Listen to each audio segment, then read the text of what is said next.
Ang pagtupad sa kalooban ng Diyos, pinagmumulan ng ating tuwa. Ako po si Father Fiel Pareha at ito po ang ating segment, ang Daily Devotion, na kung saan tayo po ay magdarasal, magbabasa at magdidilay kasama ng salita ng Diyos sa buong taon. Manalangin tayo. Sa ngalan ng Ama, ng Anak at ng Espiritu Santo. Amen. Halina, banal na Espiritu, liwanagan mo ang aming puso at isip, nang maunawaan at may sa buhay namin ng iyong salita. Amen. Our Bible passage for today is from the Gospel of St. John chapter 14, verses 27 to 31, and I read it for you. Peace I live with you, my peace I give to you. I do not give to you as the world gives. Do not let your hearts be troubled, and do not let them be afraid. You heard me say to you, I am going away, and I am coming to you. If you love me, you will rejoice that I am going to the Father, because the Father is greater than I.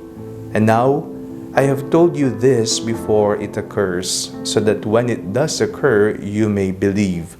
I will no longer talk much with you, for the ruler of this world is coming. He has no power over me, but I do as the Father has commanded me, so that the world may know that I love the Father. Rise, let us be on our way. Sinabi po ng ating Panginoong Jesucristo sa Ebanghelyong ating binasa ngayong araw na ito, If you love me, you will rejoice that I am going to the Father, because the Father is greater than I.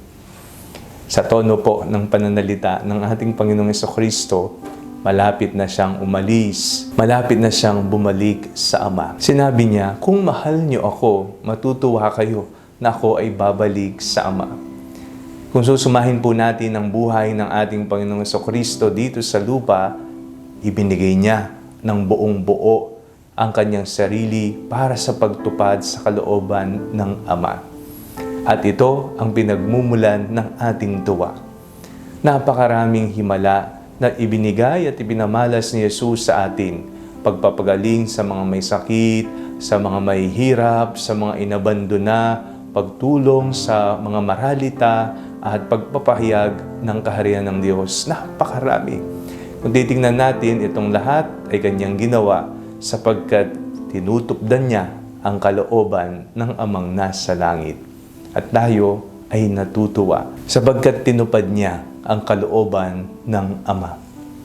Sa ating buhay, napakahirap po ng tinatawag nating obedience. Kasi po, naglalaro sa ating mga puso ang pagkamataas. Bakit ka bababa? Bakit siya ang mangunguna? Pwede namang ikaw. Bakit siya na lamang palagi ang pinakikinggan? Gusto mo ikaw ang nasa posisyon. Gusto mo ikaw lagi ang nasa spotlight. Gusto mo laging ikaw dapat ang papakinggan. Pero nagkukulang tayo sa gawa at kababaang loob.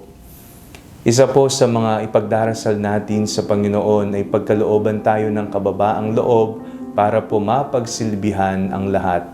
Sa ating pagsisilbi at sa pagkakaroon ng kababaan ng kalooban, ating pong tinutupad ang kalooban ng Diyos sa ating buhay.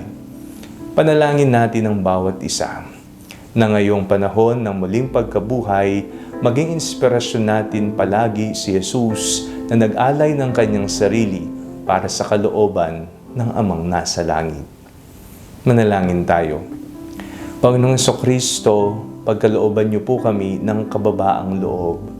Sa mga panahon na kami po ay nagiging mapagmataas, sana po Panginoon, paalala niyo po sa amin ang aming sinumpaan nung kami ay binyagan na gagawin namin ang iyong banal na kalooban.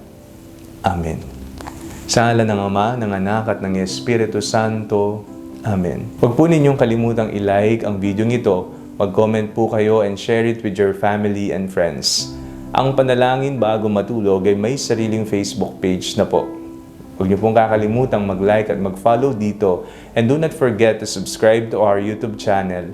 I-click niyo lamang po ang link na nasa description ng video nito o kaya naman po just search Father Fiel Pareha. At kung nais nyo pong maging updated sa ating pagpapahayag, you can join our broadcast channel dito po sa ating Facebook page.